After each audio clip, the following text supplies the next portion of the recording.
याद करिए, जब पहला श्लोक आता है, धर्म क्षेत्रे कुरुक्षेत्रे समवेता युत्सव,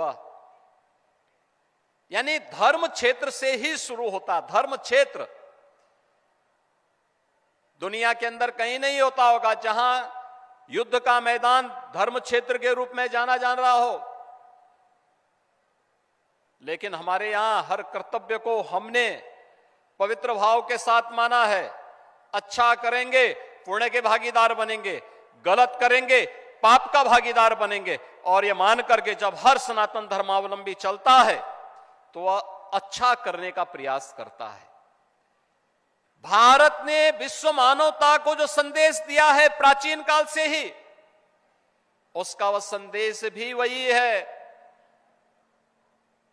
आप याद करिए ना, हमने कभी नहीं कहा कि मैं जो कह रहा हूं यही सब कुछ है। हमने कभी ये नहीं कहा कि हमारी उपासना विधि ही सर्वश्रेष्ठ है। हमने सब कुछ होते हुए भी कभी भी अपनी श्रेष्ठता का डंका नहीं पीटा। जो आया उसको शरण दिया, जिसके ऊपर विपत्ति आई उसके साथ खड़े हो गए,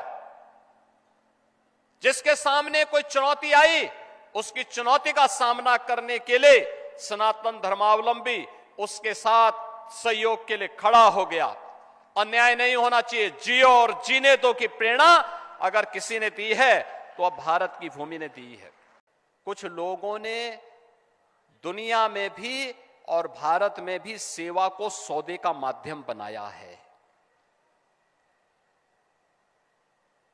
वे लोभ से, लालच से, दबाव से भारत के डेमोग्राफी को बदलने के लिए हर प्रकार के छल और छद्म का सहारा लेकर के अपना ताना भी और अपना बाना भी बदल करके भारत की आत्मा पर प्रहार करने का प्रयास कर रहे हैं। और हमें इस बात को ध्यान में रखना होगा। इन स्थितियों में गीता, श्रीमद् भगवत गीता, भगवान की वाणी हम सब के लिए एक नई प्रेरणा बन सकती है।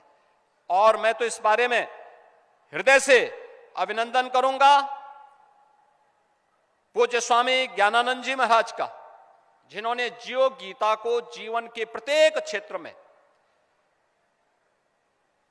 इसे बहुत छोटे छोटे उद्धरण के माध्यम से प्रस्तुत करने का प्रयास किया। यह उद्धरण हर एक क्षेत्र में, जीवन के अलग अलग क्षेत्र में, एक श्रमिक के लिए गीता का उपदेश क्या है, एक किसान के लिए गीता का उपदेश क्या है और उसकी प्रेरणा क्या है,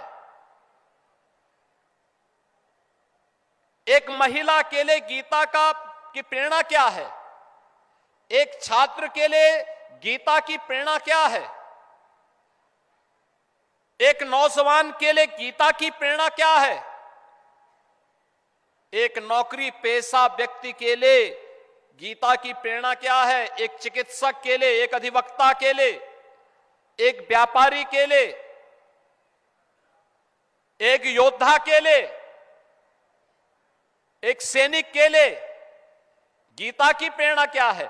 और इसे उन्होंने जियो गीता के माध्यम से प्रस्तुत किया है। उनकी छोटी छोटी पुस्तकें अत्यंत प्रेरणादायी होती हैं। और मैं कहता हूं श्रीमद् भगवत गीता ये केवल जेल के कैदियों के लिए नहीं, बल्कि 140 करोड़ भारतवासियों के लिए यह एक दिव्य मंत्र है।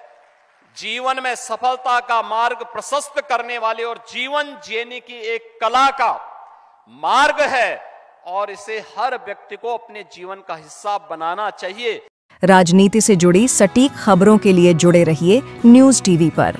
हमारे चैनल न्यूज़ टीवी पर को सब्सक्राइब करें।